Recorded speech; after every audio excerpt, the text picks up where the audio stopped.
Vous êtes un intellectuel, vous êtes un écrivain, vous êtes un cinéaste. Mais ce qui est impressionnant en lisant le Lièvre de Patagonie, c'est votre combativité. Vous avez une combativité hors norme. J'ai lu tous les soucis auxquels vous avez fait face pour faire Shoah, mais c'était inimaginable. La plupart des gens auraient abandonné. On peut dire que c'est un trait de votre caractère comme ça. Vous avez un caractère de combattant. On peut dire ça? Peut-être. Ouais. Peut-être. Et je vous souhaite bonne santé jusqu'à 120 ans. Et merci. J'aimerais bien, je sais pas. Merci pour tous vos films et vos combats. Merci beaucoup. Voilà. Votre nom, c'est Michael Greenspan. Michael Greenspan. à Greenspan. Voilà. On s'était déjà rencontrés. Un nom célèbre, Voilà. Greenspan. Claude Lanzmann. Bonjour. Vous êtes là depuis quelques jours au Festival du film de Jérusalem et vous y présentez 2 films. Votre premier film qui s'appelle Pourquoi Israël, sans point d'interrogation, Pourquoi Israël avec un point. Quelle est l'origine de ce film? Qu'est-ce qui vous a poussé à faire ce film? Ça n'arrive pas tous les jours quand même. La création d'un État, c'est quelque chose de très neuf, de très nouveau. Encore plus pour moi d'ailleurs, puisque moi je sortais de la guerre et j'avais combattu les Allemands. Je me suis battu, je les en ai tués. Ouais, la résistance.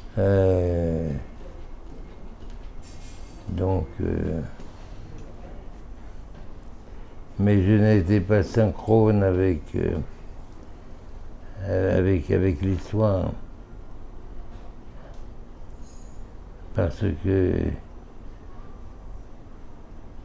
si j'avais été synchrone, j'aurais été là en 1948. Or, en 1948, je n'étais pas ici, mais j'étais à Berlin. J'étais lecteur de philosophie et de littérature française à la Freie Universität Berlin, à l'Université libre de Berlin. Vous avez l'impression que ce film a aidé le public en France à comprendre Israël? À mieux comprendre ce qu'était le sionisme? Je suis sûr que oui. Mais pas seulement en France. Dans le monde entier, partout où le film a été vu. C'est ici qu'il a été le moins vu, Oui. d'ailleurs. Ce qui est une honte.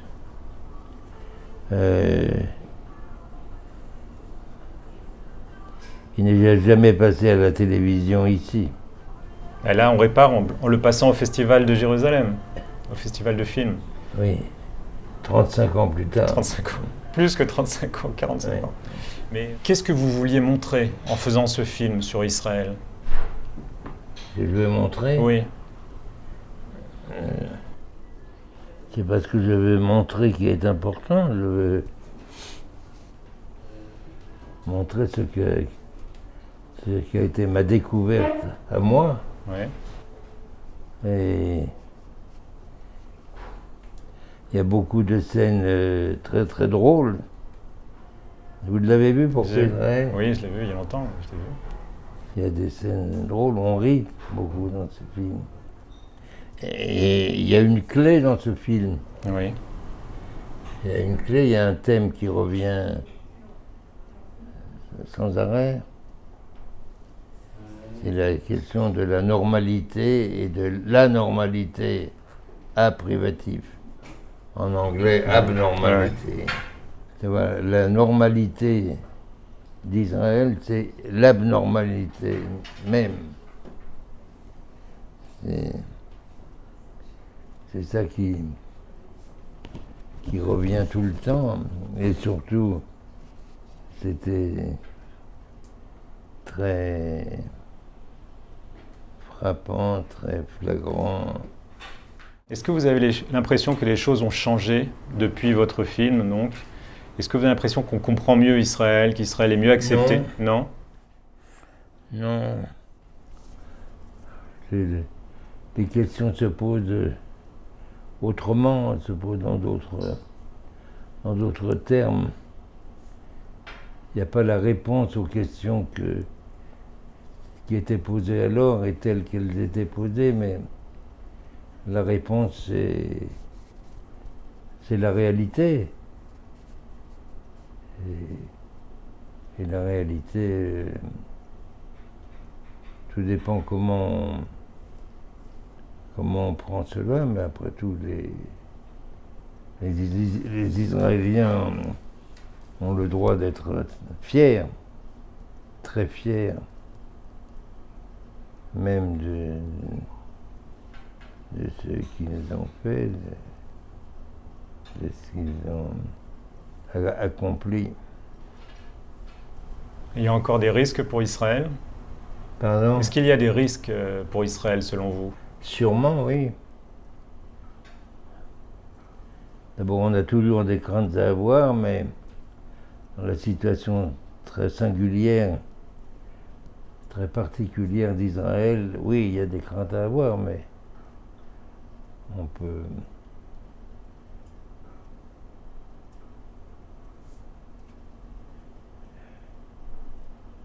Mais vous vivez avec ça, vous vivez avec.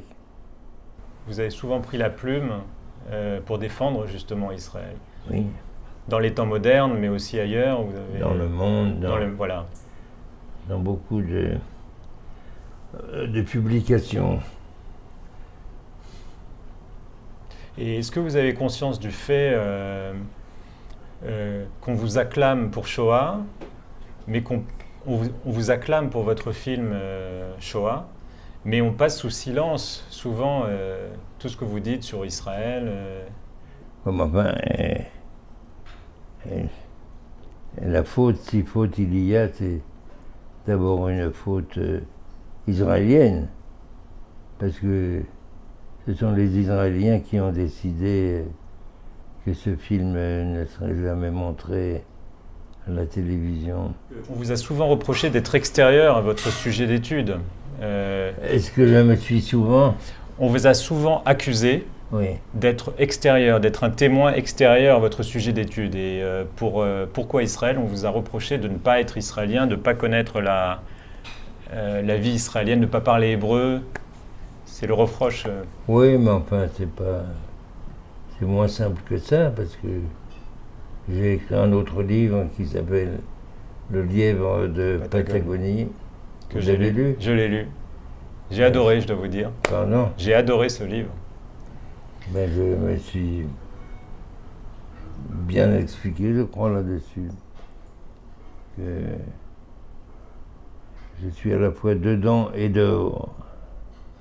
Dehors et dedans, c'est égal, quelle que soit la façon dont on prend cette formule. Mais je crois que ne pas apprendre l'hébreu, par exemple, a été une décision très importante. Et ben c'est vraiment c'est compliqué, c'est pas simple du tout, mais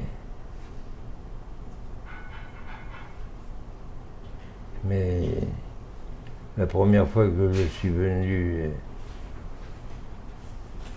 dans ce pays, je suis resté 3 mois. Et j'aurais pu rester beaucoup plus longtemps. Vous avez envisagé de venir vivre ici? Pardon? Est-ce que vous avez envisagé un jour de vous installer en Israël? Je ne peux pas dire ça parce que... Vous dites que vous n'avez pas vraiment envisagé de venir vivre ici? Non, parce que je suis trop lié à la France, à la littérature française, à la langue française. Et je ne sais pas, il faudrait un courage formidable que je n'ai pas. Mais même à 20 ans, enfin la première fois que je suis venu ici, j'avais vu Ben Gourion qui m'avait dit « Alors qu'est-ce que vous attendez ?» Pour venir tout de suite, j'ai dit « Écoutez, laissez-moi prendre mon temps. » J'ai pris mon temps. Mais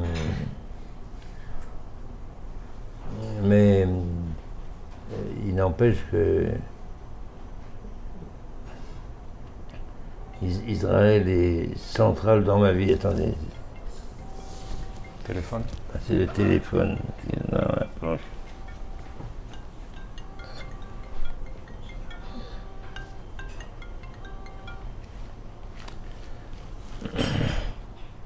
Allô? Je connais votre vie par votre livre, Le Lièvre de Patagonie. Alors, est-ce que vous voulez parler une minute de Jean-Paul Sartre? Il y a un rapport avec le film d'ailleurs, Pourquoi Israël? Vous racontez que vous étiez stupéfait par la position de Sartre dans son livre Réflexion sur la question juive. Oui. Stupéfait par quoi? Par la position, par la thèse de Jean-Paul Sartre dans son livre Réflexion sur la question juive, où il pensait que finalement les juifs c'était une identité fantôme qui n'existait que par le regard d'autrui. Oui.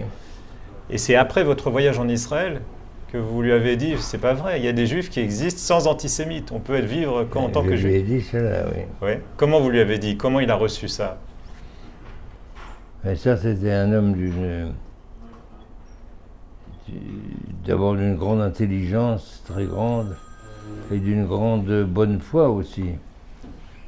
Et je lui ai parlé longuement et je crois que je l'ai convaincu. Enfin.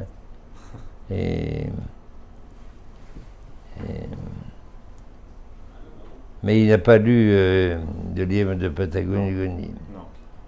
Il n'a pas vu Le Lièvre, il n'a pas lu un seul de mes livres, et il n'a pas vu un seul de mes films. Il était aveugle.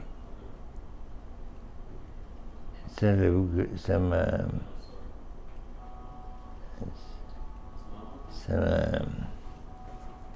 attristé. Ouais. Mais il a été touché par votre argument, donc il a entendu. Vous racontez que vous avez visité avec lui l'Égypte, vous étiez avec lui en Égypte et aussi en Israël. Et il n'avait pas tellement de sympathie au début pour Israël, Sartre. Non.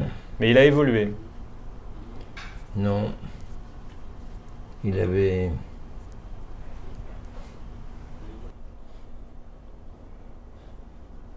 Ben oui, il y a eu des tas d'incidents parce que il a refusé de rencontrer l'armée, les gens de l'armée. Alors les gens ici lui ont dit « Mais vous avez tort, parce que les gens de l'armée sont vos lecteurs, ce sont eux qui vous lisent. » Mais il a fini par le comprendre. Et Simone de Beauvoir et moi, nous l'avons tellement... On ne l'a pas laissé tranquille là-dessus. Il avait des préjugés sur les Juifs et sur Israël. C'était, pardon? Il avait des préjugés, je dis, sur l'armée, sur les Juifs, sur l'État juif. Il avait des préjugés, sûrement. Mais...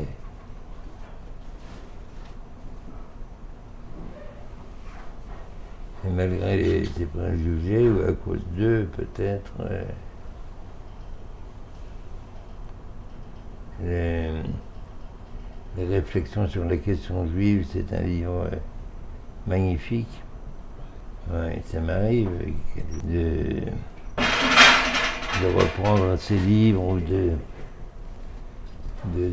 le relire. Et je vois les défauts, les choses que...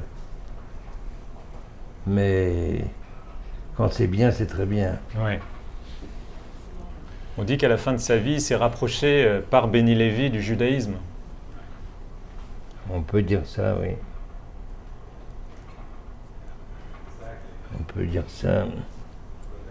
Moi, je sais pas. C'est vrai et c'est pas vrai.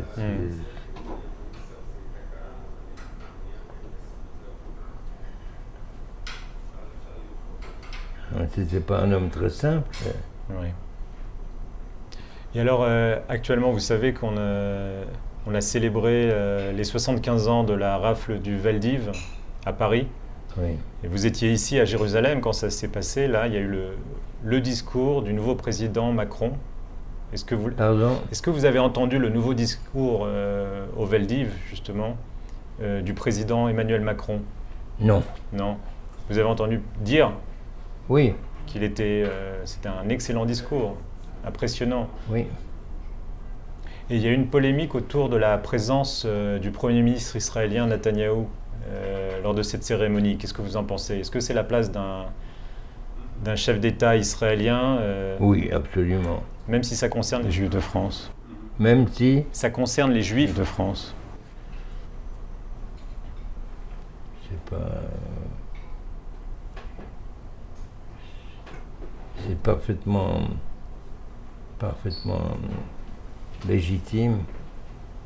Je ne vois pas pourquoi on faudrait s'opposer à la présence de Netanyahou. Pourquoi? Parce que c'est un État étranger, et là ça concerne les Français, la déportation des Juifs de France. Vous comprenez ça, vous? Je ne dis pas que je partage, je dis que certains ont affirmé ça, certains ont protesté. Ouais. Je L'accueil. suis un peu fâché, mais je vous parle très mal parce que je suis. Vous êtes fatigué, Oui. je sais, je vois. Relisez tout ce que j'ai écrit dans le livre de Patagonie. Ouais. Lisez ma soirée à Foula. Je l'ai lu, je l'ai lu. Vous avez une promenade à votre nom maintenant en Israël. Oui, j'ai une très belle promenade. Vous êtes content, heureux, Ah, fier? ben, si je la trouve. Vous l'avez en photo? Quoi? Vous l'avez en photo? Oui, mais c'est pas sûr que je réussisse à la trouver. Ben, on va la trouver, vous en faites pas, on va la trouver. Comment je vois Oui. l'avenir? Je sais pas, en même temps, je sais pas, il y a des choses qui me paraissent.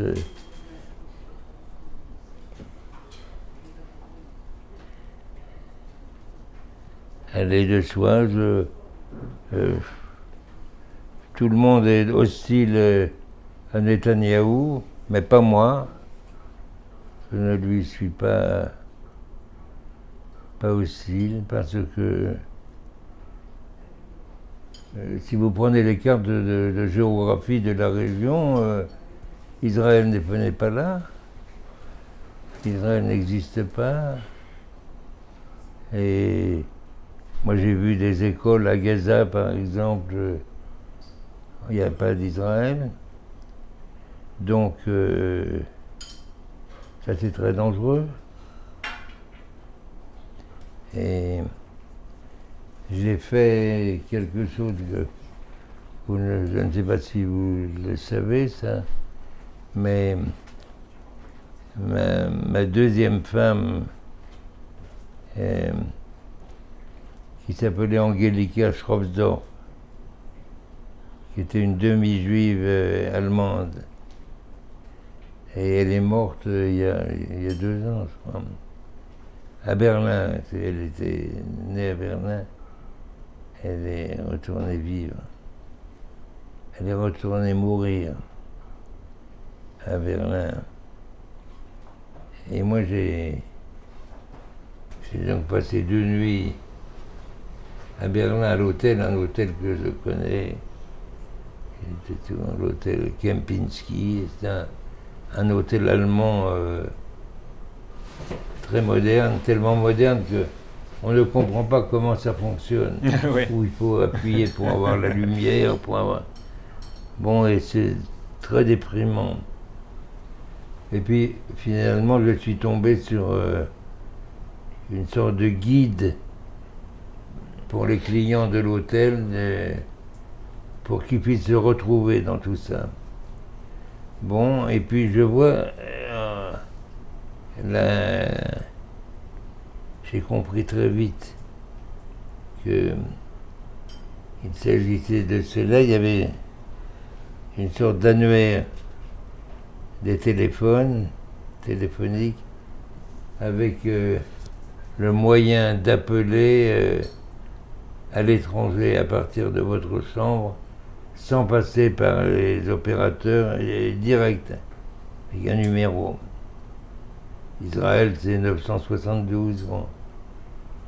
Et je regarde, j'étais sur les I. Et je suis sur Italie. Bon, et même sans faire exprès, je me dis que je vais regarder Israël. Eh bien, il n'y avait pas d'Israël. Hôtel Kempinski en 2016, à Berlin. Israël n'était pas là. Alors je me suis dit, c'est incroyable, on n'est pas dans une école communale de Gaza. Et alors, j'ai pris le téléphone et puis j'ai appelé la réception et j'ai dit que je voudrais parler à quelqu'un de responsable à l'hôtel. Alors il était très aimable. Je suis descendu et j'ai parlé à un type qui me dit « Oh monsieur, vous me faites un tel plaisir de poser cette question. Je suis juif moi-même, me dit-il, et c'est notre clientèle qui demande cela. Et la direction a pris la décision de souscrire à tout ce que veut la clientèle. Bon, il y a le chemin de fer à Jérusalem. Là, c'est pareil aussi. Et je dis, mais on n'est pas obligé de céder à ça. Il me dit, retournez-vous et regardez. C'est un très grand lobby. C'était uniquement des enfants arabes, du Golfe, avec, qui étaient dans d'immenses divans, d'immenses canapés, etc. Ils étaient presque obscènes. On voyait les couilles des types, enfin, qui étaient là, les filles. Et il me dit, on ne peut rien faire. Donc ne serait-ce que le nom d'Israël dérange. Rien que le nom écrit sur une feuille dans un hôtel, ça peut déranger certaines personnes. Bah oui. Oui, mais c'est... Au XXIe siècle. Quoi ? Au XXIe siècle, le nom d'un pays dérange. Alors qu'est-ce que j'ai fait ? Je suis rentré à Paris, et j'ai écrit un article immédiatement. Et je l'ai envoyé au Monde. Et le Monde n'a pas voulu le prendre. Généralement, ils prennent tout ce que j'écris. Alors je l'ai envoyé au Figaro, qui l'a pris aussitôt. Et je l'ai envoyé à la Frankfurter Allgemeine Zeitung. L'article a été publié dans la Frankfurter et le Figaro le même jour, le lendemain ou le surlendemain. Ça fait un bruit terrible en Allemagne. Le Spiegel, tous les journaux en ont parlé. Je me souviens de ça. Et pourquoi le Monde a refusé ? Pourquoi le Monde a refusé ? Par connerie, parce que parce qu'ils sont lâches, peureux, et parce qu'il s'agissait de défendre Israël. Voilà. Et ça, ils sont contre. Et alors, la direction du Kempinski s'est excusée publiquement et ils ont rétabli le nom d'Israël et l'identité téléphonique. Bravo. Et c'est un combat parmi d'autres. Merci Monsieur Lanzmann, merci beaucoup pour cette interview. Voilà. Et je vous souhaite bonne santé jusqu'à 120 ans. Et merci. J'aimerais bien, je n'ai pas... Merci pour tous vos films et vos combats. Merci beaucoup. Voilà. Votre nom, c'est ? Michael Greenspan. Michael Greenspan. à Greenspan. Voilà. On s'était déjà C'est un rencontrés. nom célèbre, Voilà. Greenspan.